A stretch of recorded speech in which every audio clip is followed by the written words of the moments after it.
Saan ka pupunta, ha? Kahit magsisigaw ka pa, hindi ka naman matutulungan ng duwag mong boyfriend. Mas mauuna pa yung tumakbo kaysa sa iligtas ka niya. Aray! Iwan niyo ako! Ano ba? Fred! Tulong! Oh, nasaan ang pinagmamalaki mong nobyo? Mas nauna pang magtago sa'yo yun eh. Bakit kasi magno-nobyo ka lang naman, yung napakaduwag pa? Huwag ka mag-alala. Paliligayahin naman kita eh. Sayang naman ang ganda mo kung mapupunta ka lang sa walang kwentang Fred na yun. Nasasaktan ako! Ano ba? Bitiwan mo ako, Lucas! Huwag ka na kasing pumalag. Namnamin mo na lang ang sarap ng gagawin ko sa'yo. Bitiwan mo siya! Walang hiya ka, Lucas. Wala na talagang pinipili ang kamanyakan mo. Sino ka? Bakit ganyan ang itsura mo? Umalis ka rito! Alis! Aalis lang ako rito kapag patay ka na. Hoy! Ano ba hinihintay niyo dyan? Patayin niyo ang hayop na yan! Kung noon, binabatok-batukan at kinakantsawan niyo lang ako. Pwes, ngayon, kayo na mismo magmamakaawa. Dahil hindi ko hayaan na mabuhay pa ang mga hangal na katulad niyo. Ang tiyan ko! Puro lang pala alak ang laman ng tiyan mo. Kaya ang tapang mo. Anong gusto mong susunod na butasin ko?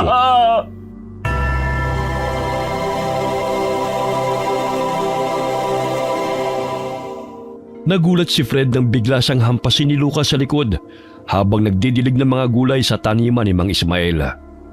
Napalingon siya sa lalaki, ngunit pinandilatan siya nito ng mga mata at pinagtawanan. Ano? Ha? Lalaban ka? Gusto mo pang dagdagan ko pa yan? Ano bang problema mo? Palagi ka na ng ganyan ah. Wala. Nakikita mo namang nagkakasiyahan kami ng mga kaibigan ko, di ba? Malas mo lang dahil ikaw nasa harapan namin. Parang nalaban pa siya pre oh. Tignan mo, parang susuntuin ka pa yata niya eh. Aba, tumatapang ka na ba ngayon, Fred? Nakakapanibago naman. Sa uulitin, kapag nakikita mo kaming paparating, magtago ka na. Wala ka talagang katulad sa pagiging duwag. Namumutla ka na, oh. Tara na pre, baka himatayin pa sa takot eh. Muling binatukan ni na Lucas ang binata bago lumakad palayo. Tanging matalim na tingin ang iginawad ni Fred sa kanila at kuyumang kamaong nagpipigil sa galit. Huwag niyo mabusin ang pasensya ko dahil hindi niyo magugustuhan kapag napikon na ako sa inyo. Oh, Fred.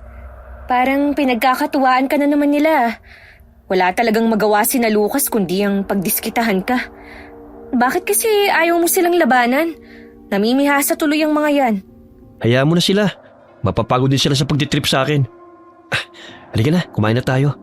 May baon pala akong sinigang dyan. Ipinagluto kasi ako ni Tatay Ismael kanina bago ako pumunta rito. Ang bait talaga ni Mang Ismael sa'yo. Kahit na hindi ka niya kaano-ano, tinuturing ka talaga niyang anak. Oo nga eh. Kung di lang dahil sa kanya, siguro kung saan ako napadpad. Masipag at mabait ka rin kasi. Kaya ka niya nagustuhan. Sa katunayan, suplado siya sa iba. Pero nahuli mo talaga ang loob niya. May pagka-stricto kasi siya. Ang pinakaayaw niya, yung madalas na nangihingi sa kanya ng pera. Ang gusto niya kasi, kung siya magbibigay. Kaya nga walang nagtatagal na kamag-anak niya eh. Paano ba naman kasi? Mga mukhang perang mga yun. 10 taong gulang pa lamang noon si Fred nang mapadpad sa baryo Kaingin. Mula nang iwan siya ng kanyang ina at mamatay ang kanyang ama, ay naging palaboy-laboy na siya. Hanggang sa matagpuan siya ni Mang Ismael sa palayan nito na walang malay. Kaya't simula ng araw na yon, ay tumutulong na siya sa matandang lalaki sa pag-aasikaso ng palayan. Pananim at mga alaga nito mga itik at manok na ibinebenta sa bayan. Dahil sa kanyang kasipagan at pagiging matulungin, ay nakuha niya ang loob ng striktong matanda. Naging malapit siya kay Grace dahil mula pa pagkabatay ito na ang kanyang kaibigan. Sapagkat naging mailap siya sa mga tao, kaya madalas siyang mapagkatuwaan lalo na ng grupo ni na Lucas. Mula pa noon ay hindi ka talaga tinatantanan ni na Lucas. madalas ka nilang sinasaktan. Hindi mo kasi nilalabanan eh. Hindi naman kaduwagan yung umiiwas sa gulo eh. Isa pa, hindi naman ako taga rito eh. Baka palayasin pa ako ni Tatay Ismael kapag nalaman niya nakikipag-away ako.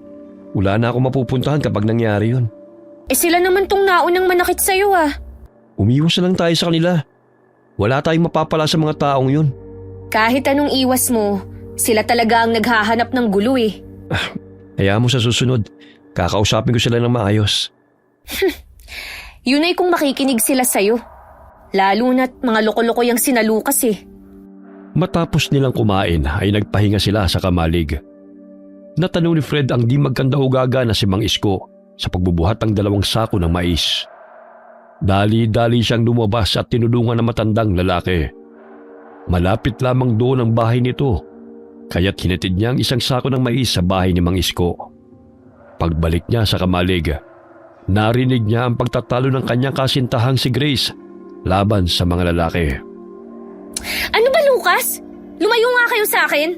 Tanghaling tapat amoy alak na kayo. Sayang naman ang ganda mo, Grace. Kung sa duwag na Fred ka lang mapupunta. Ano ba nagustuhan mo sa kanya? Ang puting itlog nun? Ang baho-baho nyo? Maligo nga kayo. Mas matapang ka pa yata sa boyfriend mo eh. Mamaya, ikaw pang magtatanggol sa kanya kapag nagkasakitan. Mas gugustuhin ko pang makasama si Fred kesa naman sa mga walang modong kagaya nyo. Lumayo nga kayo sa akin. Sige, isang hawak mo pa sa pisngi ko. Puputulin ko talaga yung kamay mo. Uy, huminahon ka, Grace. Hindi naman kita sasaktan eh. Daig mo pa si Gabriela silang sa tapang mo ah. Hindi ako nagbibiro. Tatabasin ko talaga yung kamay mo. Manyakis! Oh, ayun na palang pinagmamalaki mong duwag na nobyo. Tingnan mo, ni hindi ka nga niya kayang ipagtanggol eh. Tamang tingin lang sa atin. Lucas, ano bang ginagawa nyo? Umalis na lang kayo rito para wala ng gulo. Ngumisi lang ang mga kalalakihan at binangga pa ang binata. Dahilan na napasandal ito sa puno malapit sa kanya. Kinaltukan pa siya ni B-Boy sabay tawa habang papalayo. Mga walang ya talaga ang mga lalaking yun. Ako na naman ang pinagtripan. Hindi pa nga lumulubog ang araw. Mga lasing na. Palibhasa kasi. Mga walang kwenta. Oh, bitiwan mo na yung itak. Baka may saksak mo pa yan saan imbis sa kanila. Ulitin pa niya ang pambabastos sa akin. Isasaksak ko talaga to sa gunggong na yon. Akala nila, lahat ng tao rito mapapasunod nila sa kanilang nais. Pasiga-siga mga wala namang silbi. Nakabusangot ka na oh. Nagsasalubog na naman yung kilay mo.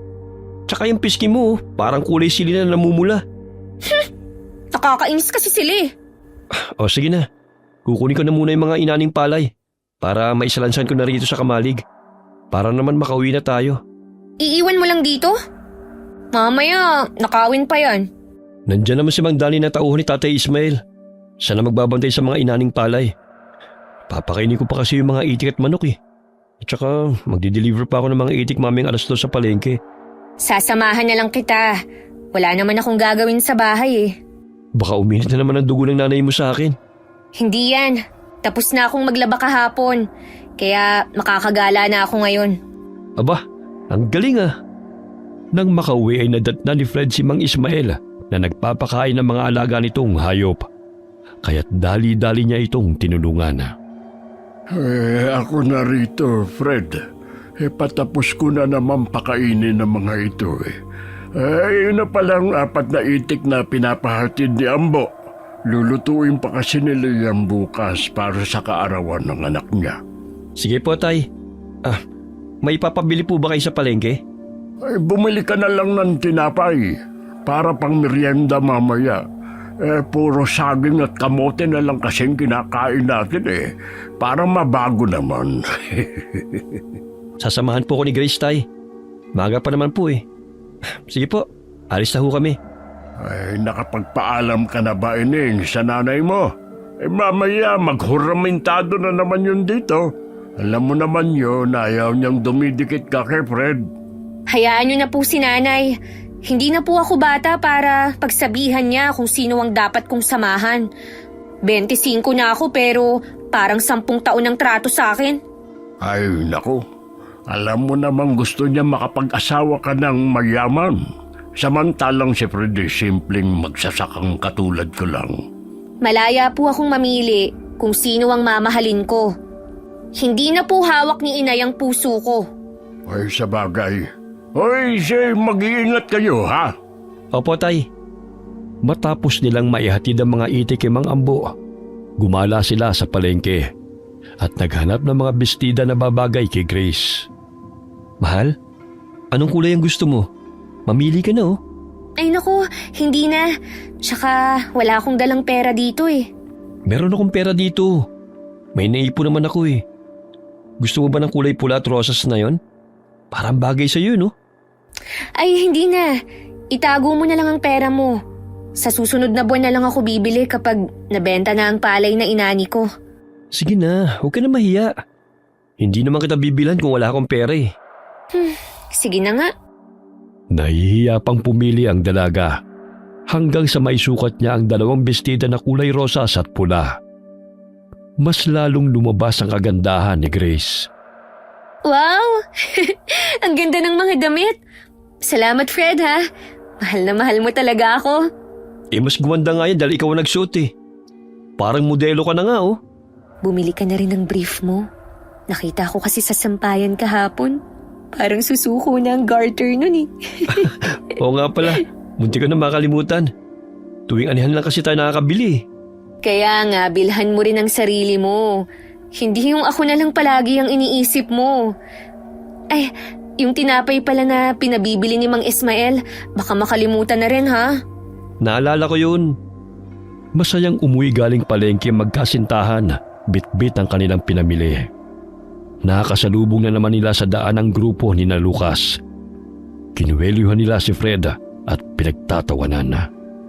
Akin na nga yung tinapay. Nagugutom ako eh. Kita Tate Ismael to eh. Aray! Bitiwan mo ko! Nasasakal ako! Ayan na! Ayan yung tinapay! Sa'yo na yan! Hoy, Grace! Tingnan mo nga ang pagmumukha ng lalaking to. Paano mo nagugustuhan ang duwag na to? Bitiwan mo nga siya! Wala kayong ginawa kundi ang pagtripan si Fred. Wala naman siyang ginagawang masama sa inyo ah. Nakakainis kasi yung pagmumukha ng lalaking to eh. Parang tutang takot na takot kapag nakakakita ng tigre. Walang yaka talaga, Lucas! Bitiwan mo siya! Itinulak ng lalaki ang dalaga kaya't natumba ito sa kalsada. Mabuti na lamang may mga dumaang magsasaka, kaya't tumakbo sina Lucas at ang mga kasamahan nito palayo. Ilang sandali pa'y napag-uwi rin sa lugar na yon si Aling Susana na ina ni Grace. Kaya't galit na naman ito nang makita ang dalawa. Hoy, Grace! Ilang beses ko bang sasabihin sa'yo na lumayo ka sa lalaking yan? Ni hindi nga niya maipagtanggol ang sarili niya, ikaw pa kaya? At ikaw naman, Fred, tantanan mo na tong anak ko dahil hindi kayo bagay. Nay naman, wag mo namang ganyanin si Fred.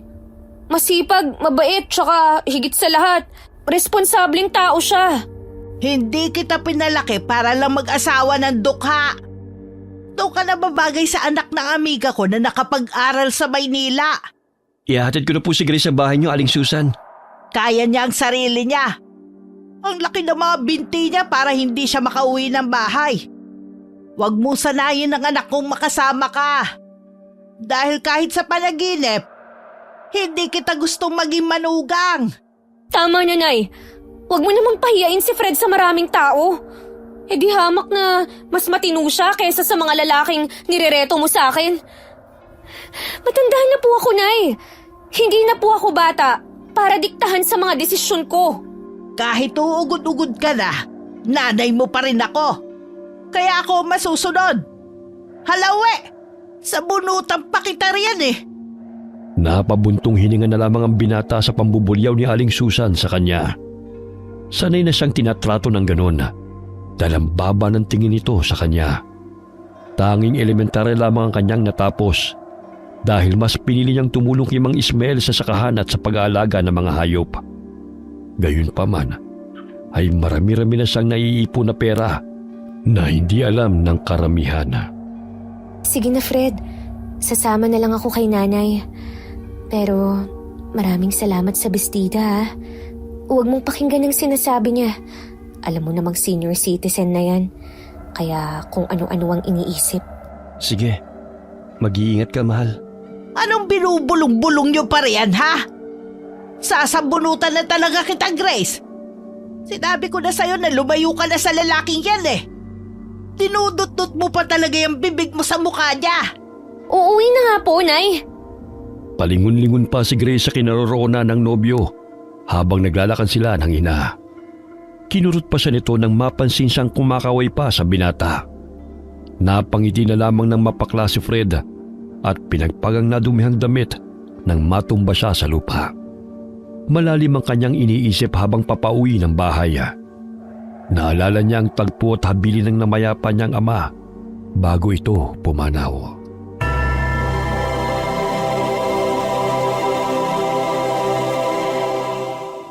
Hating gabi, napabalikwas siya ng bangon nang marinig ang biglang pagbukas ng kanilang pintuan. Nakatira sila sa gubat malayo sa mga tao. Ngunit nagkataon na napuruhan ng saksak ang kanyang ama sa dibdib sapagkat isa itong notorious na aswang at paghala-gala sa mga baryo upang mambiktima. Yun din ang dahilan kung bakit sila iniwan ng kanyang ina.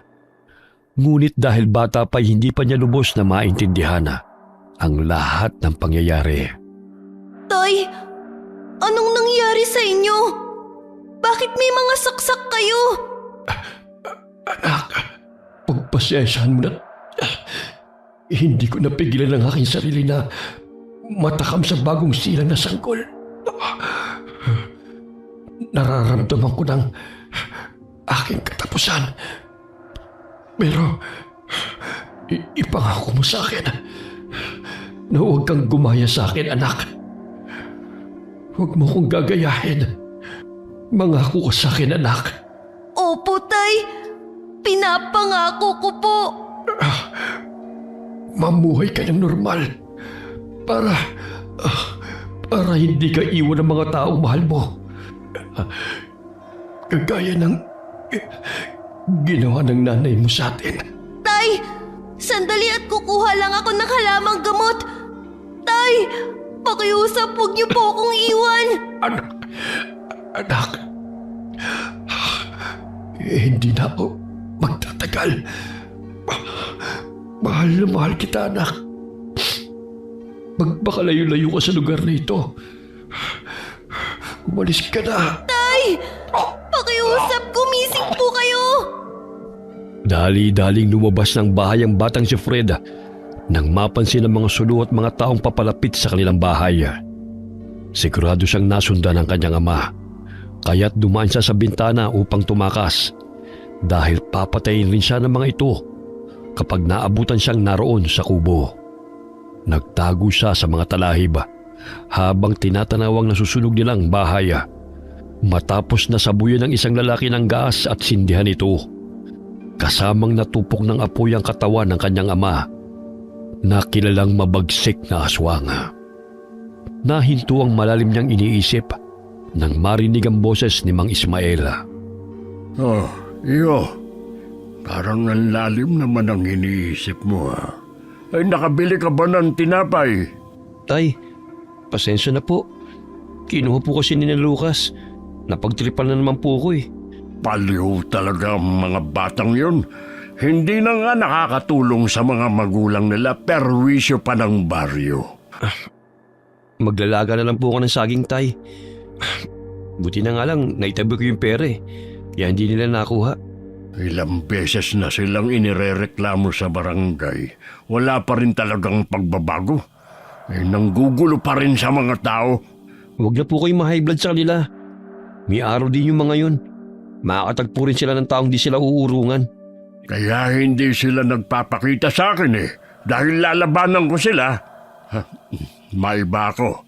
Bakit hindi mo kasama si Grace? Nakasalubong po namin si Aling Susan. Ayun, Sinigaw na naman po kami. Pinahiya pa nga ako sa maraming tao eh. Ay naku, ang babaeng yun talaga. Kahit kailan ay walang kadala-dala. Nilayasan na nga ng panganay nilang anak dahil gustong ipakasal sa matandang mayaman. Ayaw ng bata, kaya ayun, nagtanan kasama si Willie. Gusto talagang kontrolin ng mga anak. Ayaw niya sa akin kasi magsasaka lang po kasi ako. Walang pinag-aralan at higit sa lahat, walang may pagmamalaki. Kahit magsasaka man tayo, basta masipag lang ay walang gutom. Magiging mahirap lang ang buhay kung tatamad-tamad. Oo nga po, tay. Kaso gusto ni Aling Susan na mayaman na makakatuluyan ni Grace eh. Siya lang naman ang may gusto Ayaw ng mga anak niya. Nakakatawa talaga tong si Susan. Kinagabihan, masayang sinukat ni Grace ang mga bestida na pinamili nila ni Fred. Napapangiti pa siya habang nakaharap sa salamin. Aba, ganda ng damit mo ah. Sino ang nagbigay niyan? Mukhang mamahalin na. Bagay ba sa akin, Nay? Ay, oo. May manliligaw ka bang mayaman, anak? Nay, si Fred po ang nagbigay nito. Kaya wag mo siyang maliitin. Dahil sa kasipagan niya nabibili niya ako ng mga bagong damit. Sus, masaya ka na niyan. Sigurado akong ilang taon na niyang pinag-ipunan yan bago niya nabili yan. Bukas balik-ipon na naman ng kakarampot na sentimo dahil wala ng pera. Ikaw talaga, Nay. Kung makapagsalita ka, parang alam na alam mo na ang buhay ng tao. Masipag at responsable si Fred. Kaya kung magkakatuluyan kami, hindi kami magugutom. Ha, wala ka talagang pangarap na bata ka. Gusto mo bang magdildil ng asin kasama ang lalaking yon, ha? Ha? Kakalbuhin talaga kita kapag hindi mo nilayuan ang friend na yan. Siya nga pala, aalis kami ng kapatid mo. Kaarawan kasi ng amiga kong si Marisa.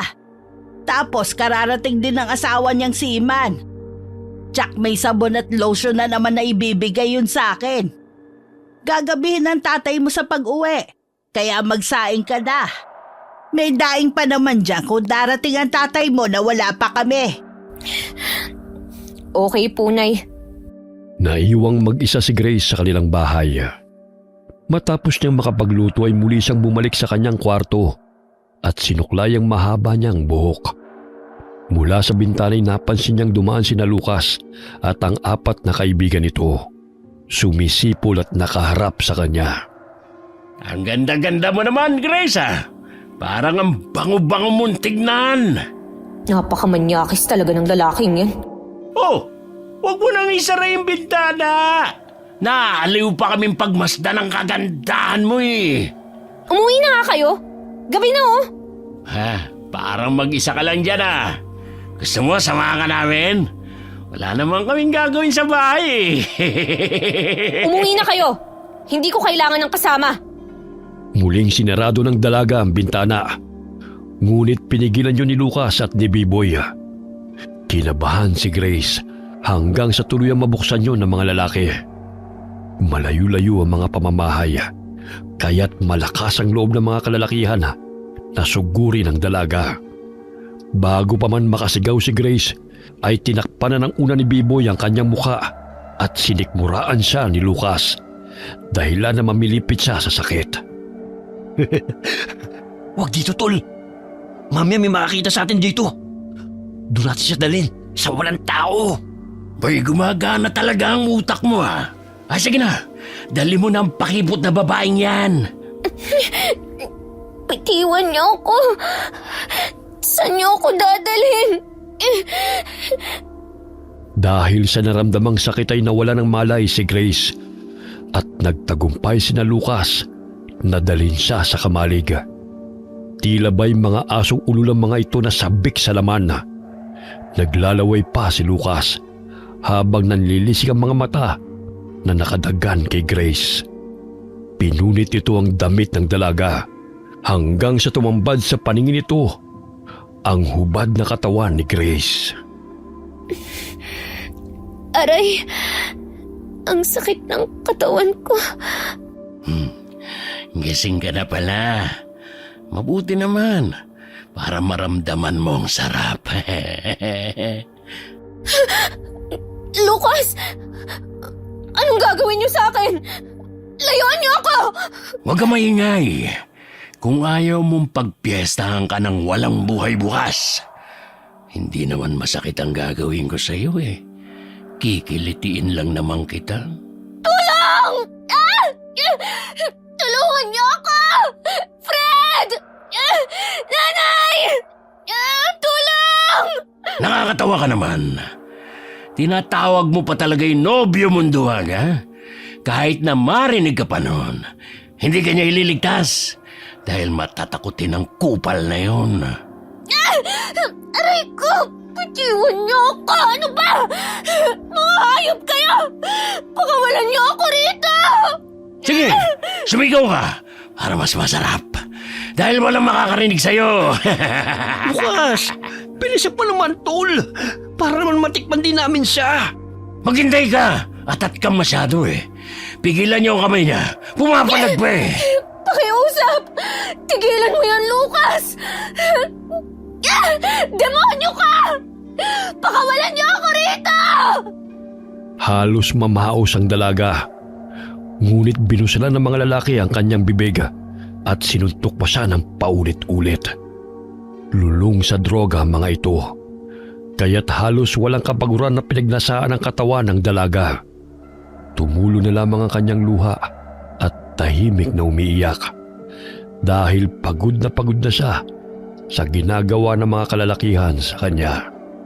Patayin na natin yan, tol. Mamaya, ikanta pa tayo niyan. Sino nagsabi na bubuhayin pa natin ang babaeng to? Tol, parang may paparating. Kumaripa sila ng takbo nang makita na may mga magsasakang nagpailaw sa kanilang kinaroroonan nang makarinig ng mga tinig. Naiwan pa ang pantalon ng isa nilang kasama at sinuot pa nito ang salawal habang tumatakbo. Lintek, akala ko ba walang dumaraan dito? Wala nga eh. Sa tinagal-tagal kong namamalagi rito. Baka nagkataon lang. Pag binamalas ka nga naman hindi pa nga ako nakaka-round 2 eh. Ulol! Yan pa talaga iniisip mo. Bilisan mo tumakbo at magtago tayo. May nakakita sa atin. Nagulat ang tatlong magsasaka nang makita ang walang saplot na babae na nakahandusay sa sirang kamalig. Duguan ang katawan nito at putok ang mukha dahil sa bugbog. Tulungan niyo ako. Umiiyak na sambit ng dalaga bago ito muling nawalan ng malay. Dali-daling kinarga ng magsasaka si Grace at isinakay sa kalesa at dinala sa kanilang bahay upang gamutin. Samantala, natabing ni Fred ang baso habang sila'y kumakain ng hapunan. Wari kinabahan siya sa hindi maipaliwanag na dahilan at biglang sumagi sa kanyang isipan ang kasintahan. Ay, dahan-dahan niyo. Mag-ingat ka, baka masugatan ka ng bubog. Lo, parang kinakabahan po ako. Ano kaya nangyari? Sandali. Naririnig mo ba yun? Parang boses yun ni Susan, ha? Gabing-gabi na nag-iiskandalo na naman. Hoy, Fred! Saan mo na naman dinala ang anak ko? Ilabas mo siya! Ay, Susan, bakit galit ka na naman? Ay, nandito si Fred. Naghahaponan kami, oh. Bakit ba? Sabihin mo sa ampong mo na ilabas niya ang anak ko. Wala siya sa bahay at magulo ang kwarto niya. Siguro may masama siyang ginawa sa anak ko, no? Kanina ko pa kasama si Fred dito sa bahay. Hindi ba magkasama kayong umuwi ni Grace kanina? Kanina pa yon, pero wala siya sa bahay. At nadatan kong sira ang bintana namin at nagkalat ang mga gamit sa kwarto niya. Hindi ko po alam kung nasan si Grace. Ang mabuti pa, hanapin po natin siya. Hindi po siya pumunta rito ngayong gabi.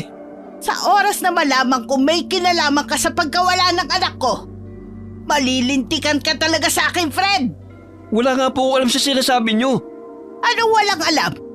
Ikaw lang naman ang palaging kasama ng anak ko. Natuto na siyang maglihim sa akin at naging matigas na ang ulo dahil sa impluensya mo. Hahanapin ko po si Grace. Baka pumunta sa bahay ng mga kaibigan niya. Hindi mapakali si Fred habang binabaybay ang daan upang hanapin ang nobya. Nakasalubong nila sina Lucas, kaya't tinanong ito ng ginang. Iho, nakasalubong niyo ba si Grace sa daan? Hindi po, Aling Susan. Bakit ba? Wala kasi siya sa bahay eh. Baka kako napansin niyo siya sa daan o kung saan man. Ay, si Fred ang tanungin nyo. Dahil yun ang madalas namin nakikita na kinakatagpo niya. Baka nga nagtana na sila eh. Malakas na nagsitawanan ng mga lalaki habang lumalakad palayo. Nakasalubong din sila ni Fred at Lolo Ismaela. Ngunit napangisi lamang ito sa binata. Bagamat hindi nakatakas sa paningin ni Fred ang mga kalmot sa braso ni Lucas. Oh, anong tinitingin-tingin mo, ha? Tara na, pre. Hayaan mo na siya. Mamaya mahuli pa tayo sa panonood ng basketball sa telebisyon. Tinapik ni Biboy ang likod ng kaibigan kaya't sumunod dito sa iba pa nilang mga kasamahan. Ngunit mabigat ang pakiramdam ni Fred nang makasalubong niya ang mga lalaki. Hanggang sumapit ang umaga, hindi pa rin nila natatagpuan si Grace. Ngunit hindi sumuko si Fred sa paghahanap sa dalaga. Nagtanong-tanong siya sa mga bahay na kanyang nadadaanan hanggang sa mapadpad siya sa bahay ng mga magsasakang tumulong kay Grace. Wari binagsakan ng malaking bato ang binata nang makita ang puro pasang mukha ng nobya, maging sa iba't ibang parte ng katawan nito. Grace, sino gumawa sa'yo nito? Mga hayop sila. Wag! Lumayo kayo sa akin! Pakiusap! Huwag niyo akong patayin! Grace, huwag ka matakot. Ako to si Fred. Hindi kita sasaktan. Hiro, hayaan muna natin siyang makapagpahinga. Tingnan mo, takot na takot siya. Na-trauma siya dahil sa nangyari sa kanya. Ikinuwento ng mag-asawang nakakita sa dalaga na natagpuan nila itong walang saplot. Sigurado silang pinagsamantalahan ito dahil naaninag nila na hindi lang isa ang nakita nilang lalaki na tumatakbo. Malakas ang kutob ko na may kinalaman si Lucas sa nangyaring to kay Grace. Sa oras na mapatunayan ko, hindi ko sila mapapatawad. Ipagbigay alam natin kina Susan na narito si Grace. Mabuti na lamang at may tumulong sa kanya. Natatakot siya sa tuwing may nakikita siyang lalaki. Mas mainam na ang nanay niya ang mag-alaga sa kanya. Kailangan ko po siyang makausap para malaman ko kung sino may kagagawa nito sa kanya. Huwag kang magpadala sa galit. Hayaan na muna nating makapagpahinga si Grace. Tignan mo, hindi siya makausap ng maayos, kundi nanginginig lang sa takot. Siguradong sa oras na ito, tumatakas na yung mga hayop na gumawa nito sa kanya. Kaya kung patatigalin pa natin para alamin kung sino ang mga salarin, mas lumalaking tsansa na makalayo sila sa baryo. Alam ko ang pinupunto mo, iho. Pero tignan mo, nag-iiyak lang siya at hindi makausap dahil sa takot. Mangiyak-ngiyak si Fred nang lumabas ng bahay at sinuntok ang puno. Hindi niya matanggap na nilapastangan ng pagkababae ng kanyang nobya habang ang mga salarin ay malayang nakakagala sa paligid. Halos mahimatay si Aling Susan nang malaman ang nangyari sa kanyang anak. At walang may turong sospek dahil madalas na tulala at nagsisigaw lamang ito tuwing gigising sa hating gabi. Pinamedico legal nila si Grace at nalaman na hindi lamang isang tao ang lumapastangan sa kanya. Maging ako'y pinagbawalan ng makalapit kay Grace, Tay. Kailangan ko po siyang makausap para malaman ko kung sinong gumawa nun sa kanya. Hindi ko kayang tumunganga lang habang araw-araw niyang naalala kung sino ang mga bumaboy sa kanya. Alam mo naman ang bunganga ng nanay niya, hindi ba? Ikaw na naman ang pag-iinitan nun kapag nakita kang pumunta sa bahay nila. Ikaw pa nga ang sinisi ni Susan sa nangyari kay Grace, hindi ba? Sa tuwing napapadaan si Fred sa bahay ng kasintahan ay natatanaw niyang nakatulala lamang si Grace habang nakadungaw sa bintana. Malungkot ang mukha, ngunit parang may gustong sabihin. Nagkaroon ng pagkakataon na makalapit ang binata sa nobya dahil nasa likod bahay si Aling Susan. Malamlam ang mga matang napatingin si Grace sa binata habang nangungusap ang mga mata. Grace? Ako to si Fred. Naalala mo pa ba ako? Pakiusap. Sabi mo sa akin kung sino nanakit sa'yo. Pagbabayarin natin sila. Lucas! Piboy! Papatayin nila ako! Papatayin nila ako! Tahan na, mahal ko. Huwag ka mag-alala. Hahanapin ko sila. Hoy, lalaki! Di ba sinabi ko na sa'yo huwag kang lumapit kay Grace? Alam mo naman ang kondisyon niya, di ba? Pinapalala mo lang. Ang tigas talaga ng ulo mo. Halales!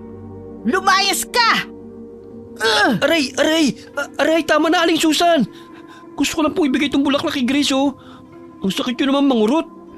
At saka, may bibingka po ako para sa inyo, oh. Masarap ba yan? Siyempre naman po. Binilig ko po yung kay Aling Nina, eh. Kaya sigurado po kung masarap yan. Akin na nga! At saka umalis ka na! Mamaya magsisigaw na naman yan si Grace. Ang hirap pa naman patahimikin. Napalingon siyang muli sa kinaroroonan ng nobya. Kumuhay ito sa kanya habang napapaluha.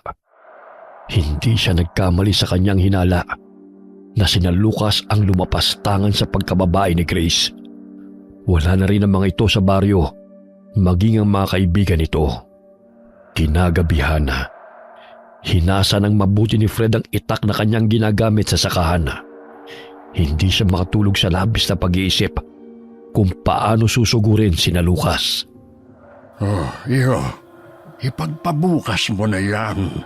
Magpahinga ka na dahil buong araw ka na sa bukid. Hindi pa po ako inaantok, tay, eh. Nagkape po kasi ako kaninang hapon. Ay, siya nga pala. Inani ko na kanina mga pechay na tinanim mo sa bakuran natin. Ang lulusog na eh. Akalain mo yun. Pinag-aagawan ng mga kapitbahay. Yung mga papaya, tay, pwede na rin po yung ibenta. Oo nga eh. Magaling ka talagang mag-alaga ng mga pananim, Fred. Naunang matulog si Mang Ismael. Imbis na magpahingay lumabas ng bahay ang binata, bit-bit ang matalim na itak nito. Dahil sa puot na naramdaman na, sabay pa ng kabilugan ng buwan ay uminit ang buo niyang katawan. Tila ba'y may kuryenteng nananalitay sa kanyang mga ugat. Tumingala siya at bahagyang napapikit. Pagkadilat niya'y namula ang kanyang mga mata at tinubuan ng bukol-bukol sa mukha. Pasinghot-singhot pa siya habang tinatahak ang daan hanggang sa mapadpad siya sa kubo kung saan may 2 taong nagiinuman. Tol, parang may taong paparating dito. Baka si Lucas na yan. Malalim na ang gabi. Buti natuntun niya tayo. Baka naman may dalang alak. Sige, sasalubungin ko. Matagal-tagal din tayong hindi nagkita-kita eh. Bakit hindi siya uminto? Parang hindi naman yata si Lucas yan, eh. Titingnan ko kung sino. Baka naligaw lang. Dahan-dahan itong nilapitan ng lalaking nakasuot ng sombrero na yari sa abaka. Bahagya pang napaatras ang lalaki nang makitang may hawak itong itak. Pre. May kailangan ka ba? Oo. Gusto ko sana magtanong kung alam niyo kung nasan si Lucas. Ay, nasa kabilang baryo. Bakit? Ano kailangan mo sa kanya? Maniningil ng utang niya. Ay naku, walang pambayad yun. Isa pa, mahirapan ka lang maningil dahil napakakuripot ng gunggong na yun. Palamunin yun at walang trabaho. Subalit bago yan, kayo munang sisingilin ko. Tutal nandito na naman kayo eh. Naku, wala akong pambayad sa'yo. Matagal-tagal na rin ako ngayon trabaho eh. Nandilat ang mga mata ng lalaki nang iangat ng aswang na si Fred ang nakayukong ulo nito. Halos madapa ito sa katatakbo, ngunit inihagis ng binata ang hawak nitong itak sa likod ng lalaki. Kaya bumaon ang patalim sa gulugod nito. Ayop ka! Aray! Biboy! Tulong! Alam kong ginawa niyo kay Grace. Kahit saan lunggaman kayo magtago, hahanapin ko kayong lahat, mga animal kayo! Pakiusap! Huwag mo akong papatayin! Bakit? Nakinig ba kayo nang magmakawa at umiyak si Grace sa inyo? Matindi ang epekto ng kawalang hiya niyo sa kanya. Hindi siya makausap ng maayos at nawala ang saya sa kanyang muka. Ngayon mo ipaliwanag sa akin kung bakit ako maaawa sa iyong hayop ka. Hinataw ni Fred ng patalimang binti ng lalaki. Dahilan na halos mawalan ito ng boses. Walang tinig na lumalabas sa bibig nito dahil binusalan siya ng aswang ng suot itong damit. Inundayan niya ito ng saksak sa katawan at hinalukay ang laman loob nito. Pilit kong pinipigilan ang aking sarili upang hindi kayo patulan sa pananakit niyo sa akin, sapagkat nangako ko sa ama ko na hindi ako gagaya sa kanya. Ngunit kayo nagtulak sa akin para gawin ko ito sa inyo. Ang dapat sa inyo pinapatay. Sa gayon ay wala na kayong masisira pang buhay. Muling ibinao ng binatang aswang ang itak sa tiyan nito. Ilang sandali pa'y pinugutan niya ito ng ulo at binitbit patungo sa isang kasamahan nito. O ano? Ano bang pake ng lalaking yon?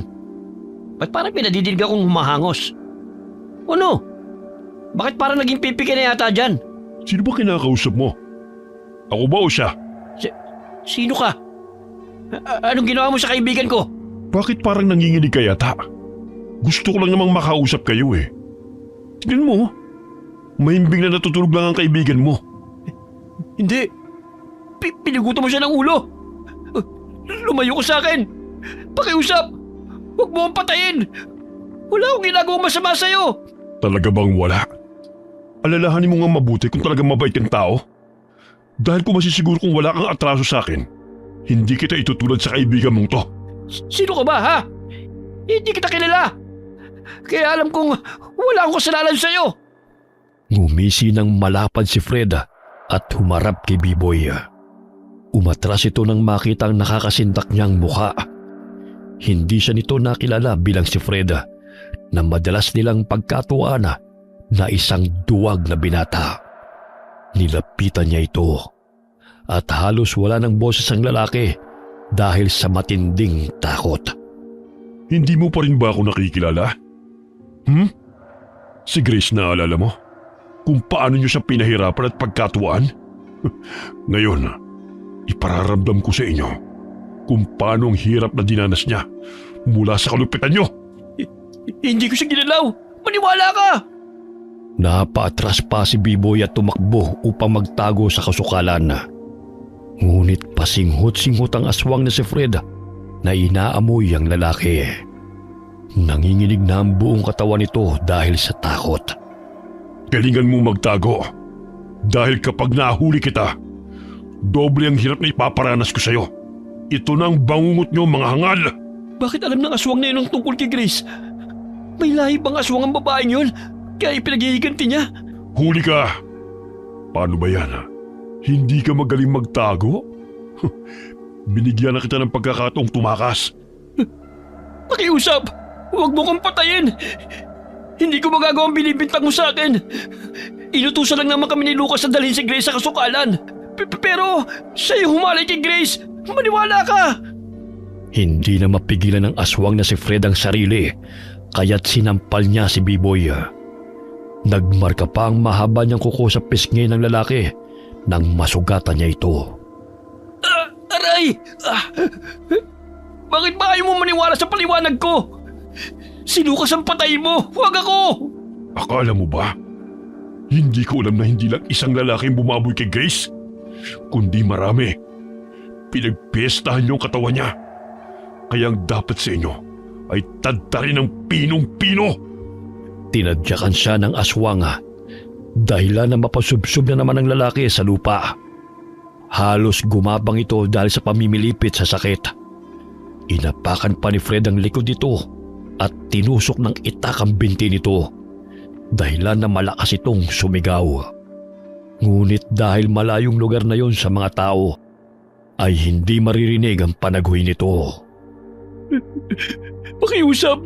Tigilan mo na to! Babawi ako! Bigyan mo lang ako ng pangalawang pagkakataon na magbago! Magbago? Para saan? Ang bastos na kagaya mo hindi na magbabago. Kung hindi lang naman kayo mapapakinabangan, ang dapat sa inyo, isa-isahing burahin sa mundong ito. Umiiyak na nagmamakaawa si Biboy sa aswang nakaharap. Ngunit matigas na ito at hindi man lamang nakaramdam ng awa sa kanya. Binugbog siya ni Freda hanggang sa manghina. Ilang sandali sinabunutan siya ng aswanga at tinadtad ng saksak ang mga binti at braso nito. Inuunti-unti siyang sinusugatan upang maramdaman ito ang sakit hanggang sa halukay ng kanyang laman loob at putulan ng ulo. Bumalik si Fred sa bahay nila matapos niyang patayin ang 2 lalaking kaibigan ni Lucas. Kinabukasan, umugong ang balita tungkol sa bangkay na natagpuan sa loob ng gubat. Ngunit nanatiling tahimik ang binata at animoy walang alam. Ay naku, karumal-dumal ang nangyari sa 2 bangkay na natagpuan sa kasukalan niyo. Sina Biboy at Alan daw yun, mga kaibigan ni Lucas. Alam na po ba ng mga tao kung sinong pumaslang sa kanila? Hindi, pero nasisiguro kung galit na galit ang gumawa nun sa kanila. Pinutulan sila ng ulo at hinalukay ang tiyan nila. Ay, paano ba naman? Ang daming nakaalitan ng mga batang yun. Ngunit hindi natin masasabi kung sino. Siguro'y labis na ang galit noon. Buti nga sa kanila yun, Tay. Akala mo kasi kung sino mga siga eh. Maging ako hindi nakaligtas sa pananakit ng mga yun. Kaya wag na wag kang magpapagabi sa pag-uwi, ha? May gumagala pa namang pumapatay dito sa baryo natin. Eh baka mapagkamalang ka pa noon, mahirap na. Opo, Tay. Hindi man sila may pakulong ng alagad ng batas.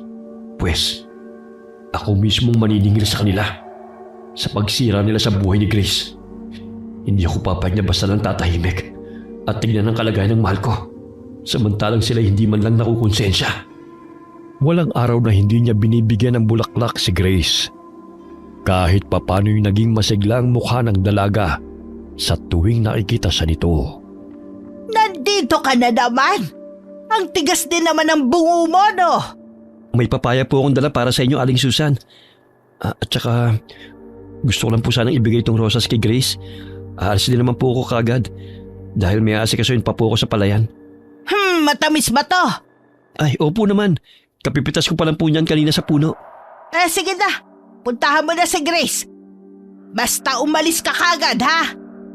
Napangiti ang binata at dali-daling tinungo ang dalagang nakadungaw sa bintana. Tila nabuhayan ang mukha nito nang makita ang binata. Ngunit hindi pa rin ito nakakausap ng maayos. Mahal, huwag kang mag-alala.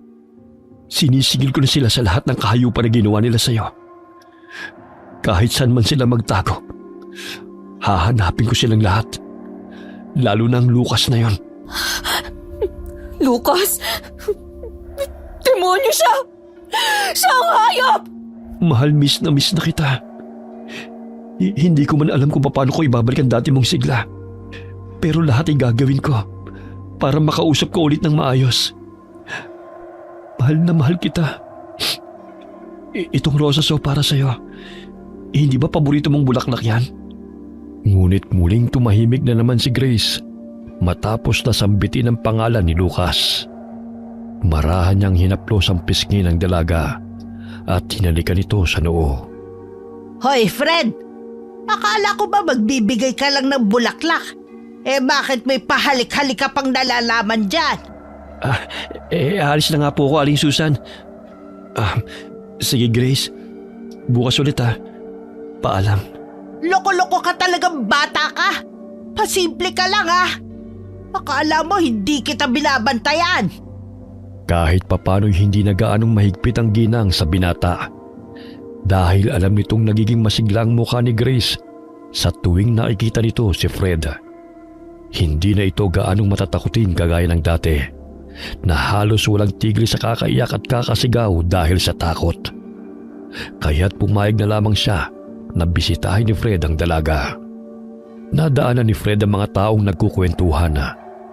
Bukang bibig ng mga ito ang natagpo ang bangkay sa kasukalan. Pinaniniwalaan rin ng mga ito na hindi pangkaraniwang tao ang may kagagawa nun sa biktima, kundi isang aswang. Nang gapas ng mayayabong na damo si Fred gamit ang itak na pinangsaksak niya sa mga lalaki. Mahigpit niyang hinawakan ito habang naalala ang pagmamakaawa ng mga ito. Isusunod na kita, Lucas, at iba mo pang kasamahan. Walang makakaligtas sa inyo. Hindi ko kayo mapapatawad. Oh, iyo. Nandito ka na pala. Akala ko narong ka pa sa bahay nila Susan eh. May iniwan akong pagkain sa kamalig. Ikaw na muna ang bahala dito sa palayan, ha? At ako'y pupunta pa ng bayan. Dadaling ko muna itong mga itik sa kaibigan ko. Sige po, tay. Ilang sandali pa'y napansin ng binata ang isang lalaki na madalas nakasakasama ni na Lucas. Takot na takot ang mukha nito at may dala pang baga.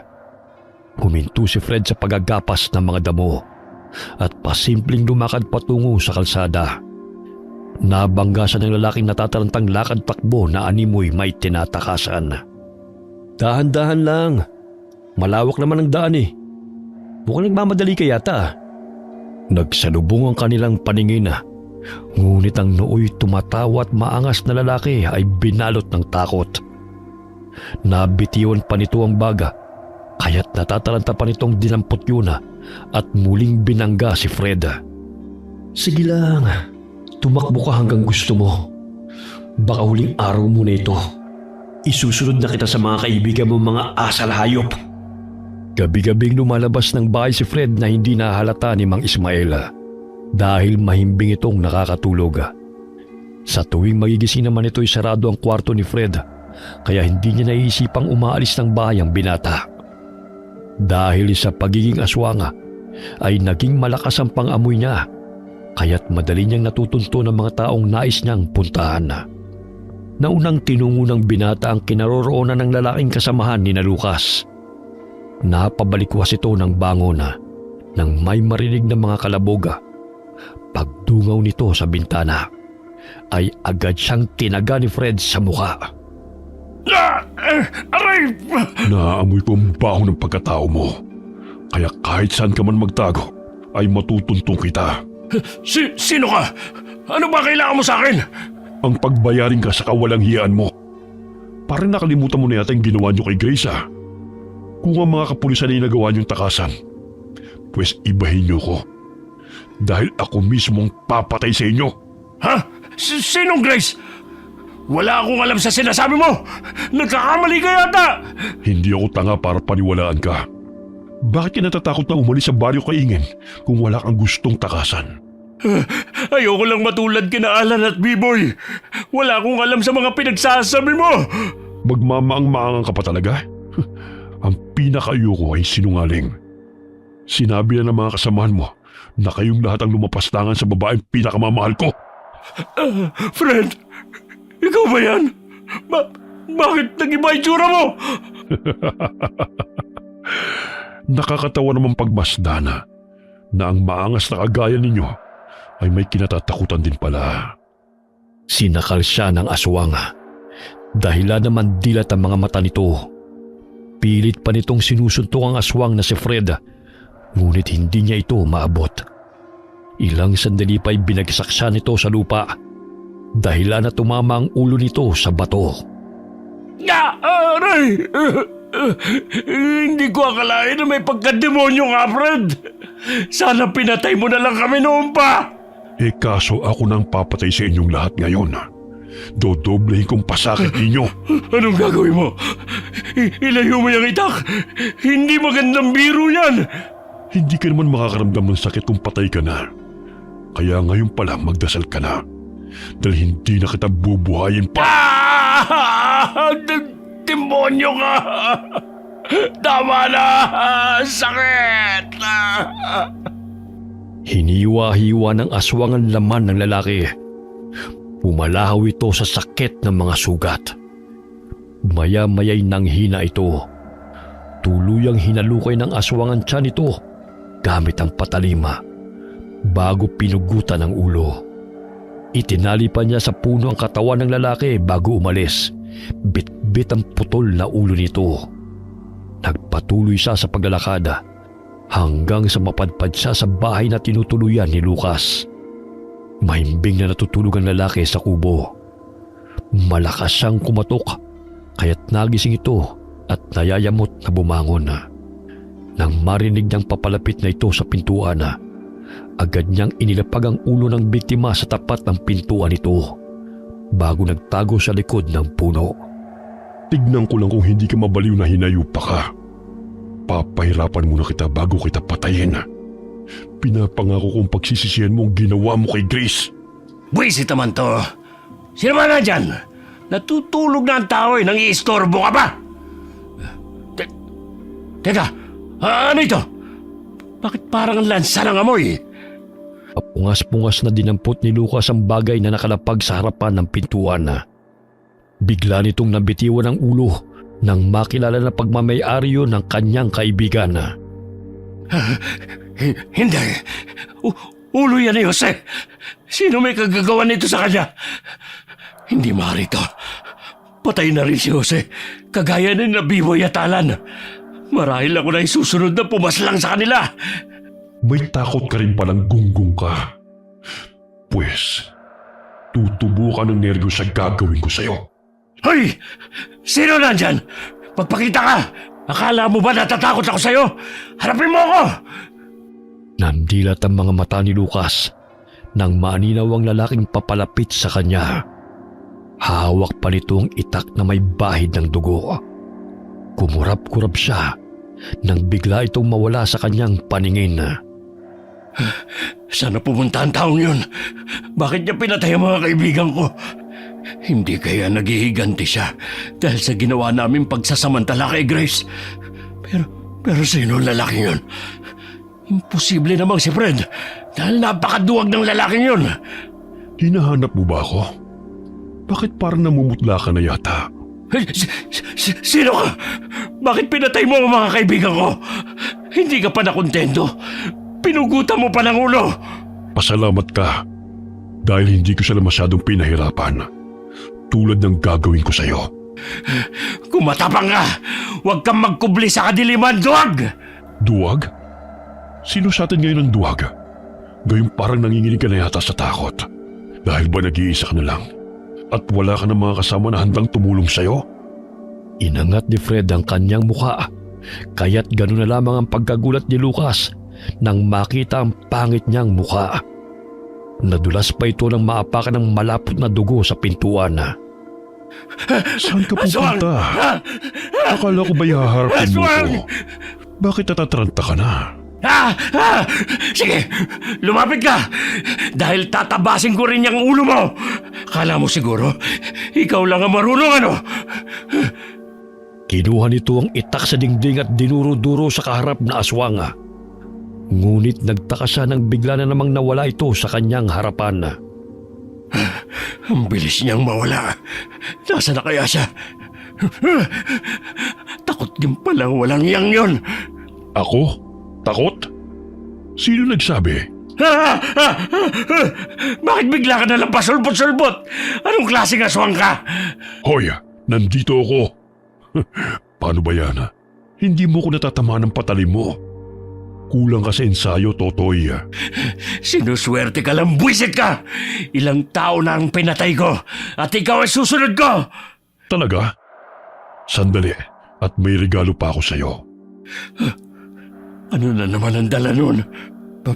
Parang katawan ng tao. O ito, saluhin mo! Patay! Walang ulo! Oh, ito pa! Mag-reunion kayong mga animal sa impyerno! Si Felipe ito Inubos niya ng mga kaibigan ko. Hindi ako papayag na magpatalo sa kupal na aswang na to! Oh, bakit tuliro ka na dyan? Hindi ka ba makapaniwala na sinusundo ka na ng mga kaibigan mo? Alam mo, Lucas, dahil sa pagiging sunod-sunuran nila sa'yo, kaya sila namatay. Kasalanan mo ang lahat, hayop ka! Ikaw ang hayop! Dahil pinatay mo ang mga kaibigan ko! Nararapat lang yan sa mga halangang kaluluwa na kagaya nyo. Mas mahihiya pa ang mga dyablo na umupo sa trono kapag naroon na kayo sa impyerno dahil wala kayong kasing sama. One-on-one tayo para makita mo ang hinahanap mo. Huwag kang biglang susulpot at mawawala. Tignan ko lang kung hindi mabasag yung bagang mo. Bilib na talaga ako sa katapangan mo. Wala talagang kupas. Dahil sa kanyang pagkataranta, ay natisod siya sa katawan ng bangkay at nadapa. Sumambulat sa kanyang nandidilat na mga mata ng putol na ulo. Basag ang bungo nito at tila ba'y tinanggal ang mga balintatawa. Pagmasdan mong mukha ng mga kaibigan mo, ikaw ang dahilan kung bakit sila umabot sa ganyan. Ulol! Sa akin mo pa talaga sinisisi ang ginawa mo. Pagbabayaran mo ang ginawa mo ito sa kanila. Muling sumulpot sa harapan ni Lucas ang aswang at nangangisi itong humarap sa kanya. Mahigpit na hinawakan nito ang kanyang paa at matuloy na tumakbo. Dahilan nakalad ka rin siya nito. Aray! Ang likod ko ang sakit. Tumigil ka, animal! Hindi ba't nasisiyahan ka sa tuwing naghihirap ang ibang tao? Pwes, namnamin mo. Dahil bawat iyak at pakiusap nila, ang katumbas nun ay patak ng dugo at sugat sa katawan mo. Tama na! Hindi ko na kaya ang sakit. Ay, mahinang nilalang. O siya, dito na lang muna magtatapos ang laro natin. Tumakbo ka hanggat kaya mo. Dahil masusundan pa rin kita. Umahangos ang lalaki ng bitiwan siya ng aswang. Ayaw pa siyang patayin ni Fred dahil gusto niyang pahirapan pa ito ng gusto. Napapahalakak pa ang aswang habang tumatakbo palayo. Samantalang halos mawala ng hininga si Lucas dahil sa sakit ng katawan nito. Isang pagkakamali mo, binuhay mo pa akong animal ka. Aray, sakit ng katawan ko. Pilit siyang tumayo, ngunit bigla siyang tumumba dahil sa sakit ng mga sugat. Ilang sandali pa'y napapikit siya hanggang sa sumapit ang umaga. Kinabukasan, naging usap-usapan sa baryo kaingin ang muling paglusob ng pumapatay. Ganun na lamang ang takot ng mga tao nang makita ang putol na ulo ng dalawang lalaki na napag-alaman na kaibigan ni Lucas. Alam mo, napansin ko lang halos kagrupo ni Lucas ang pinatay ng salarin. Sadyang matindi ang galit niya sa mga batang yun. Pero alam mo, marami din ang nasisiyahan sa pagkamatay nila dahil perwisyo ang mga batang yun, sila ang hinihinalang magnanakaw ng mga ani ng mga magsasaka. Sa dami ng tao na inagrabyado nila, hindi malayong may magagalit. Tsaka kung naging mabuti lang sila, di sana tahimik ang mga buhay nila ngayon. Tahimik naman sila ngayon. Yun nga lang sa kabilang mundo. Teka, paano ba yung braso mo? May sugat ka Ito po. Nasagi po ng kawayan kahapon. Hindi ko po napansin na may nakaharang sa daan Kaya tumingin-tingin ka rin sa dinadaanan mo. Palagi ka na lang kasing nakayuko. Ay mabuti sana kung may pera kang mapupulot sa lupa. Sa panahon ngayon, ni sentimo wala. Matumal ang pera. Tay, mag-aani po ba kayo ng mga gulay sa bakuran? Ay, hindi na muna. Wala pa namang bumibili. Dadalan ko po sana ng kamatis si Aling Susan para payagan niya ako makalapit kay Grace. Ay makakalibre na naman ang babaeng yun Hoy, siya pumitas ka na ron. Tapalan mo ng kamatis ang pagmumukha nun. Palagi na lang kasing nakabusangot. Nadali mo, Tay. Habang namimitas ng mga kamatis, ay nadidinig ni Fred ang usap-usapan ng kanyang kababaryo. Natatakot ang mga ito na lumabas ng bahay pagsapit ng dilim. Baka raw makasalubong nila ang taong namumugot ng ulo. Bagamat walang sino man ang nakakaalam kung sino ang salarin dahil matindi ang pag-iingat ng binata. May natagpuan siyang maliit na kuweba sa gubat. Sa loob nun ay may talon kaya doon mismo siya naliligo at nagpapalit ang damit bago umuwi. Nilalabhan niya ang mga dugo ang damit o di kaya'y sinusunog. Walang napapagawi roon dahil sobrang layo na sa mga kabahayan. Matapos na makapamitas ng mga kamatis, ay dumiretso siya sa bahay ni na Grace. Oh, Fred! Ano na naman ang ginagawa mo rito? Ang aga-aga ng bubuisit ka na naman. Ano na naman yung dala mo? Magandang umaga po, Aling Susan. Ito pong kamatis para po sa inyo. Bagong pitas po yan. Kasing kinis po ng piski nyo. Talaga? Hindi mo ako binobola? Opo. Dahil siguro yan sa prutas at gulay na kinakain nyo. Kahit mananamin pa po kayo. Napansin ko nga.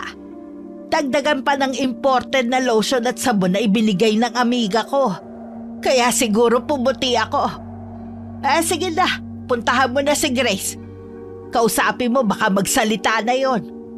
Walang nagawa kundi ang matulala eh. Pumuti? Wala naman akong sinasabing gano'n May sinasabi ka ba? Anong binubulong-bulong mo? Sabi ko po pupuntahan ko na po si Grace. Ibibigay ko lang po itong sampagita sa kanya. Napalingon ng dalaga sa binata nang kumatok ito sa pintuan ng kwarto. Awang-awa pa rin ang binata sa kalagayan ng nobya sapagkat malungkot pa rin ang aura na mukha nito. Mahal, may dala akong sampagita para sa iyo. Hindi ba ang bango? Inalaga ko ng maayos yung mga bulaklak dahil hindi ka na pupunta sa bahay para alagaan sila eh. Namimiss ka na nga nila eh. Yung rosas, yung mayabong na rin. Pati yung sunflower na tinanim mo sa maliit na hardin natin. Sana bumalik ka na sa dati para naman makapamasyal na tayo. Fred! Oo, mahal ako to. Si Fred.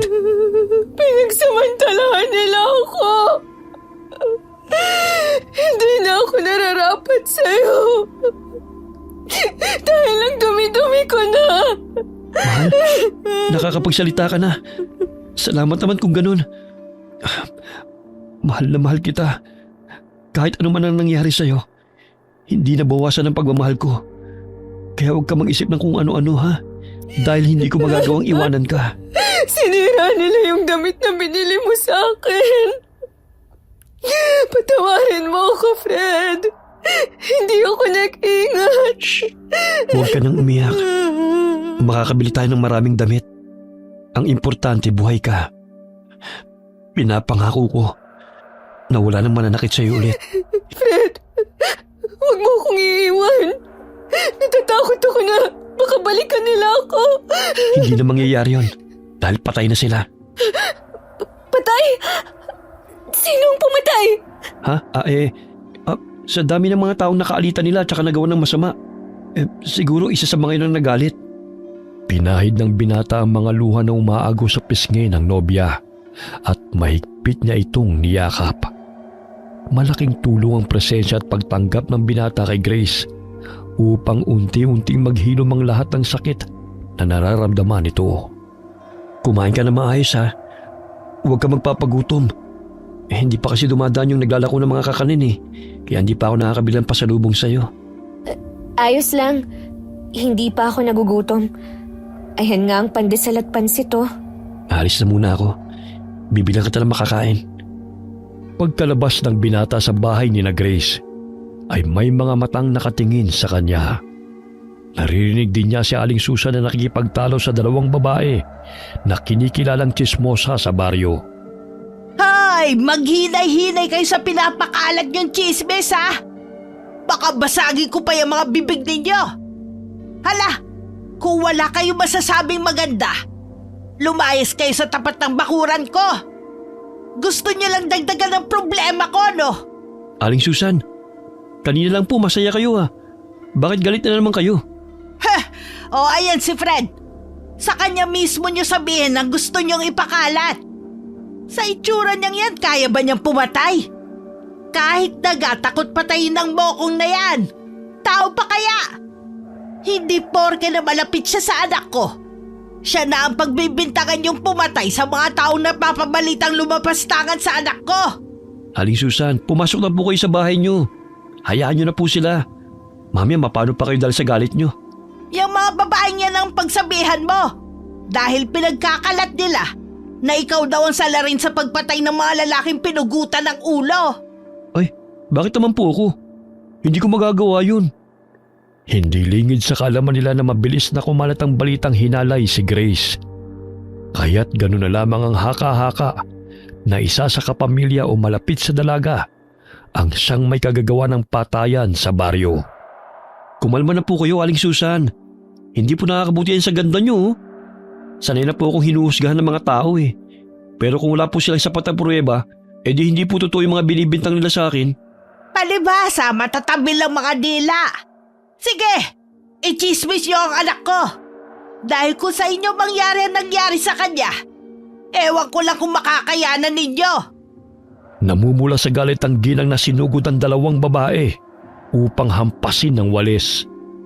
Kaya't pinigilan siya ng binata at inakay papasok sa bahay nito. Ito pong tubig, Aling Susan, no? Para naman po kumalma kayo. Sayang naman po yung makinis yung pisngi kung kumukulot yung noon nyo. Wala na kasi magawa ang mga buwisit na yun eh. Sa araw-araw na ginawa ng Diyos, pinagchichismisan nila si Grace. Hindi na nga nakakatulong eh. Dumadagdag pa sila sa problema. Ganyan talaga ang ibang tao. Gustong makita na lugmok. Imbis na palakasin ng loob, hinahamak pa. Kaya marami ang namamatay sa depresyon eh. Kaya pagpasensyahan mo na ako, Fred, sa trato ko noon sa iyo, ha? Kahit na napakasama ko sa iyo eh. Hindi mo iniwan ang anak ko. Mahal ko po si Grace at hindi magbabago yon. Kahit na hindi mataas ang pinag-aralan ko, hindi ko naman po siya pababayaan at gugutumin kapag nagkapamilya na po kami. Maluhaluhang napatitig ang ginang sa binata. Nagsisi siya sa maling pakitungo niya kay Freda, sapagkat hindi lamang salapi ang siyang nagbibigay kasiyahan sa tao, kundi ang tunay na pagmamahal. Sige po, Aling Susan. Bibilang ko po na makakain si Grace. Nakakausap na po siya. Talaga? Sige, para makakain naman yun na maayos. Pumayat na nga dahil madalas walang ganang kumain eh. Samantala, biglang napapabalikwas ng bangon si Lucas sa tuwing may nadidinig na mga kalaboga. Madalas siyang nagsisisigawa kahit na langit-ngit na mga kawayana at pagaspas ng mga dahon sa paligid ay kanyang kinatatakutan. Aswang! Nandiyan ang aswang! Papatayin niya ako! Papatayin niya ako! Pupugutan niya ako ng ulo katulad sa ginawa niya sa mga kaibigan ko. Pakiusap! Pakiusap! Huwag niyo siyang hayaan na makalapit sa akin! Napakamot na lamang ng ulo ang kanyang kapatid dahil umagang-umagay natataranta na naman si Lucas. May nakakita sa kanya sa daan kaya't tinulungan siya ng mga magsasaka matapos na makipaglaban ito sa aswang. Isara mo ang pinto at mga bintana dahil bigla na lang sumusulpot ang aswang ngayon. Hindi siya pwede makapasok dahil papatayin niya ako. Kinuha nito ang itak at gabi-gabing katabi ito sa pagtulog. Dahilan na matakot na ang kapatid nito sa kanya. Kailangan kong balikan ang aswang na yun. Sigurado akong kamag-anak ng Grace na yun ang pumatay sa mga kaibigan ko. Papatayin ko siya. Dahil sa nerbiyos ay kung ano-ano nang naiisip ni Lucas. Kaya't lumabas ito ng bahay bit-bit ang itak at tinungo ang bahay ni na Grace. Hapon na madaanan niya si Fred na nooy abalang nagtatanggal ng mga kuhol sa palayan. Nag-aamok ito. Naghahamon ng away sa mga taong kanyang nakakasalubong sa pag-aakalang ito ang mga aswang na kanyang nakalaban. Nangingitim ang palibot ng mga mata nito dahil sa walang ayos na tulog. Hoy! Duwag! Halika rito! Dahil papatayin kita! Akala nyo siguro mapapatayin nyo ako, no? Pwes, unahan ko na kayong lahat! Nababaliw na yata ang lalaking yun. Huwag mo na siyang pag-aksaya ng panahon. Tignan mo, bangag na naman. Buhay pa pala siya. Akala ko patay na yan eh. Kasama ng mga kaibigan niya. Haka-haka na silang nanggahasa kay Grace. Totoo kaya yun? Hindi naman kasi nagsasalita yun eh. Maging sa kanyang ina, hindi nakikipag-usap ng maayos. Pero laking palaisipan kung bakit namatay ang mga kaibigan ng lalaking yan at kung sino ang pumapaslang. Kung totoo man silang lumapastangan kay Grace, mabuti ang pinatay sila. Ang babagal pa naman kumilos ng mga kapulisan dito, Tay. Ang dami pa nga hanapin na ebidensya bago sila makulong. Isang tanong pa nga lang kay Grace, nanginginig na sa takot yun eh. Paulit-ulit pa kaya kung nasa husgado na. Sa bagay may punto ka dyan, anak. Ayaw talagang tumigil ng lalaking yan. Teka, at pupuntahan ko. Dumito lang po kayo, Tay. Mamaya tamaan ka pa ng itak niyan eh. Pinigilan ni Fred ang amaena at siya nang lumapit sa lalaki upang patigilin ito sa pag-aamok sa mga magsasakang naroon na. Lucas, kumari umalis ka na rito. Nakakagulo ka sa mga taong dumadaan oh. Nanggugulo? Isa sa inyo ang aswang na gusto kong patayin. Kung walang aamin sa inyo rito kung sino ang aswang na sumugod sa akin, lahat kayo makakatikim sa galit ko. Ibaba mo na yung itak. Natatakot yung mga tao sa'yo oh. Matapang ka na ngayon, bata. Kamakailan lang eh. Parang tuta kang nagmamakaawa sa akin at lalampa-lampa. Ako talagang makakalaban mong hinayupak ka kung hindi ka titigil. Ang lakas ng loob mo sumugod dito. Ano ba pinagmamalaki mo, ha? Yang katapangan mong wala sa lugar. Hindi magandang matuwa sa kamatayan ng kapwa. Pero mas marami ang naging panatag ang loob sa paglisan ng mga taong halang ang bituka na kagaya mo. Wala na kayong naidulot na maganda sa baryong ito, kundi parwisyo. Hala, lumayas ka rito. Layas! Siguro, ikaw ang aswang na nakalabang ko, no? Halika, papatayin kita! Aswang ka riyan. Tignan mo nga ang sarili mo. Ikumpara mo ang itsura nating dalawa kung sino ang aswang. Kahit matanda na ako mas malinis akong tignan kaysa sayo. Mukha kang basahan. Kinuyog ng mga magsasaka si Lucas dahil sa ingay nito. Ilang sandali kumaripas ito ng takbo palayo nang sugurin siya ng mga ito bit-bit ang mga karet. Natuyo na talaga ang utak ng lalaking yun. Lahat na lang pinagkamalang aswang. Sinisingi lang sila ng karma. Lahat ng katarantaduhan na ginawa nila, bumalik lang sa kanila. Napansin mo ba, iho?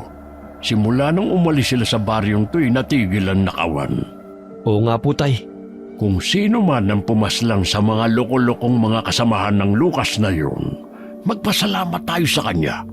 Kahit papano'y naging malaking tulong sa ating magsasaka. Nakakatulog na tayo ng maayos at hindi na nababahala na kinabukasan ay wala na mga sako-sakong inani natin. Tapos makikita mo silang nagbabaga ang mga mata dahil lulong na naman sa pinagbabawal na gamot. Hindi na sumagot ang binata at nagpatuloy na lamang sa pagtanggal ng mga ligaw na damo sa palayana. Alas 5 na ng hapon sila nakauwi at nadaanan nila si Aling Susan na kinakausap si Kapitana. Esmael, naparito si Kapitana dahil nabalitaan niya ang tungkol sa pag-aamok ni Lucas sa palayan. May nakapagsumbong kasi sa amin. Kaya ayun, sinundo namin siya. Takot lang nun sa amin. Ayun, kumaripas ng takbo at nagtago. Pinagkakalat pa na kaming lahat daw ay mga aswang. Siya, uuwi na muna kami, Susan, ha, Kapitana. Kinumusta rin ni Kapitana ang kalagayan ni Grace. Naging maliwalas na rin ang mukha nito kumpara sa dating madalas na umiiyak. Ngunit naging mailap pa rin ito sa mga tao at tanging si Fred lamang ang kinakausap nito at ang kanyang mga kapatid. Iyo, napapansin kong bumait na sa'yo si Susan, ha.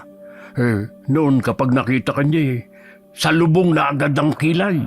Ngayon pangiti-ngiti na siya. Madalas ko ba naman siyang pasalubungan ng gulay at prutas sa pananim natin eh. Hindi pa ba siya babait? Ayaw nga. Nakuha siya sa suhol. May saging akong daler yan. Ibigay mo kay Grace. Hinog na yan. Salamat po, tay. Kailangan talaga niya ngayon ng suporta natin. Gayong may mga usap-usapan pa rin ako nadidinig na hindi maganda tungkol sa kanya. Mga walang magawa mga taong yan. Napakatapang na bata nga ni Grace dahil hindi lahat makakayanan ng ganong pangyayari. Salamat anak. Dahil sa kabutihan mo at lagi kang nariyan para sa kanya, kaya siya naging matatag. Hindi ko po nakakalimutan ang lahat ng paalala niyo sa akin, tay. Kinagabihan na, hindi nakauwi si Lucas sa bahay na tinutuluyan nito. Nagmamanman siya sa baryo upang sugurin ang bahay ni na Grace. Dahil may kung ano na namang bumubulong sa kanya na ito ang aswang na gustong pumatay sa kanya. Papatayin kita. Uunahin na kitang babae ka. Sana pinatay na lang kita at hindi ka na binuhay pa. May tao. Kailangan ko magtago bago pa niya ako makita. Nanginginig ang mga kamay nito Nang makita na pumasok sa bakuran ng ama ni Grace, nagngingit-ngit na naman ito sa galit. Nang maalala na ang aswang na nakalaban ito ay nakasombrero at isang magsasaka. Sigurado na ako na ang tatay niya ang aswang. Papatayin ko silang lahat. Wala akong ititira sa pamilya nila. Malalim na ang gabi.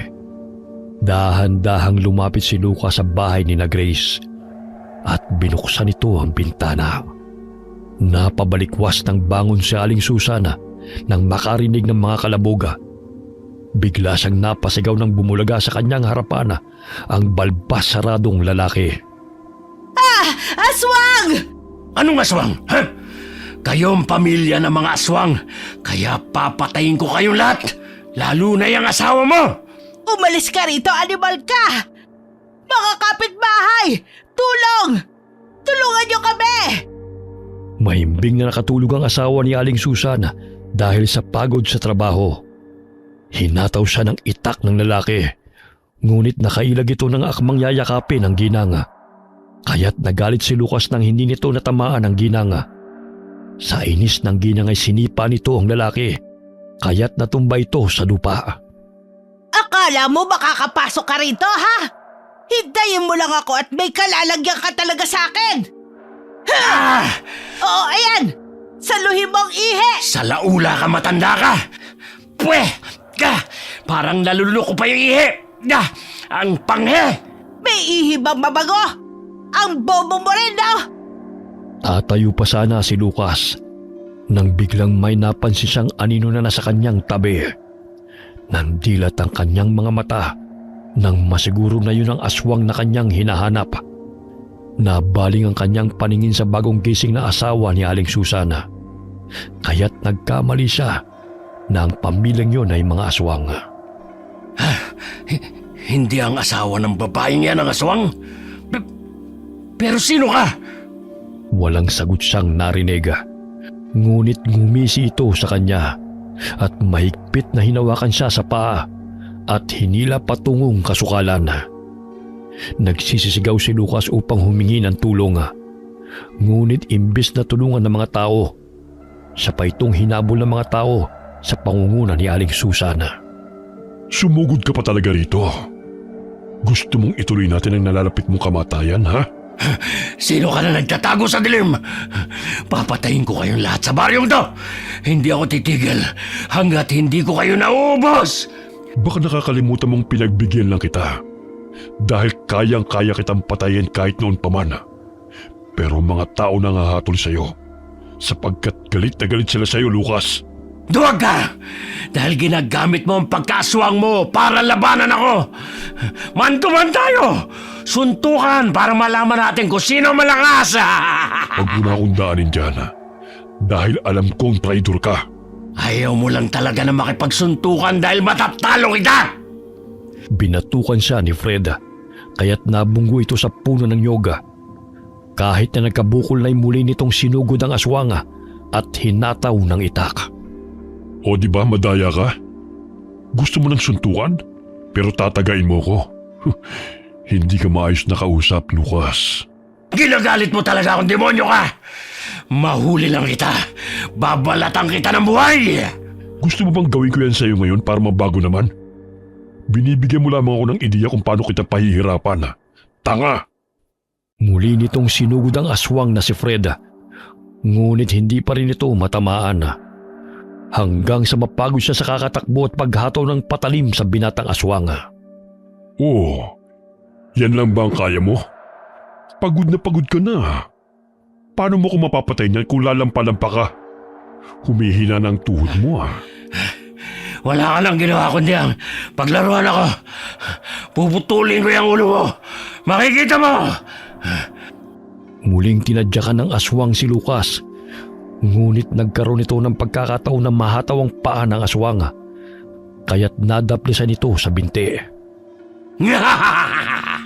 Natamaran kita! Practice pa lang yan. Mapuputol na yung paa mo sa susunod kong pagsugod. Practice? Sa hingal mong yan? Nakakatawa ka naman, oh. Napagbigyan ka lang ng konti, akala mo nanalo ka na. Sige, ito ang totoong laban. Sinakal siya ng binatang aswang at binitin pataas. Nabitiwan nito ang itak at nagpupumiglas mula sa mahigpit na pagkakasakal nito sa kanya. Bitiwan mo ako! Hindi ako makaila! Bakit kita bibitiwan? Gusto mo ng laban, hindi ba? Pinagbibigyan lang kita ngayon. Parating na mga tao. Imbis na akong papatayin nila, ikaw ang papaslangin. Dahil makikita na nila ang aswang na pumapatay sa baryo ko to. Akala mo, mautaka mo ko? Yun ay kung mangyayari yan. Malalaman natin kung sinong papatay nila sa atin dalawa. Hinagis ng binatang aswang si Lucas patungo sa mga taong paparating.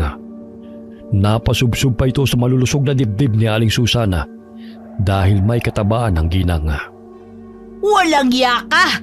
Pagsasamantalahan mo pa akong aswang ka! Manyakis! Hoy, babae! Hindi ako aswang! Yun ang totoong aswang! Kaya siyang patayin nyo! Nasaan? Magdadahilan ka pa, ha? Akala mo talaga makakatakas ka pa? Itong sa'yo! Aray! Ang sakit! Tama na! Baliw kang babae ka! Ako pa talaga ang baliw, ha? Papatayin kitang aswang ka! Hinampas ni Aling Susan ng kawali si Lucas na napagkamalang aswang. Dahil sa galit ay hindi nito napigilan ang sarili na saktan ng lalaki. Kinuyog siya ng mga tao hanggang sa manghina ito dahil sa sugat ito sa ulo. Tama na! Hindi ako aswang! Hindi ako aswang! Tumakas yung totoong aswang! Doon siya sa banda tumungo! Magsisinungaling ka pa talaga! Kahit huling-huli ka na! Kung ayaw mo maniwala, diwag! Basta, hindi ako ang aswang! Muli siyang hinataw ni Aling Susan ng kawali. Tila nabasag ang bagang nito sa lakas ng pagkakahampas ng ginang. Natanggal pa ang ngipin ni Lucas hanggang sa manghina ito. Dahil sa galit ng asawa ni Aling Susan na muntik na siyang masaksak ng lalaki, ay sinaksak nito ang patalim sa dibdib nito. Mga walang iya kayo! Hindi nga akong aswang! Maniwala kayo sa akin! Aling Susan, sino pa yung tinutugis nyo? Di ang walang yan Lucas na to. Puntik pa kaming patayin. Mabuti na lang at naunahan ko siya. Bukod sa maganda kayo, ang tapang nyo rin pala. Ay, totoo yan. Pasinok-sinok na humandusay sa lupa si Lucas habang naliligo sa sariling dugo. Ala, italin nyo na yan sa puno. Mamaya makawala pa yan eh. Daig nyo pa po si Kapitana na namumuno sa pagtugis ng salarin. Bayani talaga kayo ng baryong ito, Aling Susan. Buisit eh. Naudlot pa ang magandang panaginip ko dahil sa kanya. Kaya ayan, naghanap ng dahilan ng ikamamatay niya. Sandali, na paano yung binti mo? May sugat ka oh. Nadapa po kasi ako kanina habang tumatakbo. Narinig ko po kasi may hinahabol kayo kaya sumunod ako. Hay, lalampa-lampa ka talaga kahit kailan. Pag-ensayo ka nga na patibayin niyang stamina mo. Hindi pwedeng ganyan ka palagi. Lihim na natawa ang binata sa tugon ng ginang. Maya-maya'y dumating si Mang Ismael at nagtaka kung bakit naroon si Fred. Ay, akala ko tulog ka pa, Fred. Nauna ka na pala rito. Ay, kinatok kita sa kwarto mo kanina pero sarado. Kaya lumabas na lang ako ng bahay at sumunod dito. Sa bintana po kasi ako duman kanina, Tay. Ayoko na rin po kasi kayong gisingin Baka mapalo pa kayo Huwag na kayong mag-alala. Nahuli na ang aswang. Siguro mahihinto na ang patayan sa lugar nating to. Si Lucas ang aswang. Ibig sabihin, siya rin ang pumatay sa mga kaibigan niya at sinisi pa ang mga tao sa baryong to. Pambihira naman ng tama sa utak ng taong yun Lulong sa bisyo. Kaya't ibang klase kung mag-isip at gumawa ng katarantaduhan. Siguro naman magiging tahimik na ang lugar natin dahil patay na siya. Kinabukasan, dumating ang kapatid ni Lucas nang mabalitaan ang tungkol sa nangyari sa lalaki. Maging ito'y natakot sa kapatid dahil sa kinikilos nito. Kaya't hinayaan na lamang ito na umalis sa kanilang bahay at hindi na muling pinabalik pa. Lingid sa kalaman ng mga taga-baryo na si Fred ang tunay na aswang, na siyang pumaslang sa mga taong yumurak sa pagkatao ng pinakamamahal niyang si Grace. Ngunit nanatiling tikom ang kanyang bibig sa katotohanan na inilagay niya ang batas sa kanyang kamay upang mabigyan ng hustisya ang nangyari sa kanyang nobya. Lumipas ang ilang buwan.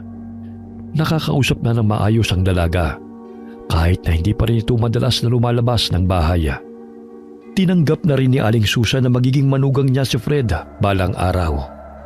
Fred, maraming salamat sa lahat ng sakripisyo at pag-iintindi mo sa akin, ha? Kung hindi dahil sa'yo, siguro sumuko na ako. Gagawin kong lahat para sa iyo, mahal ko.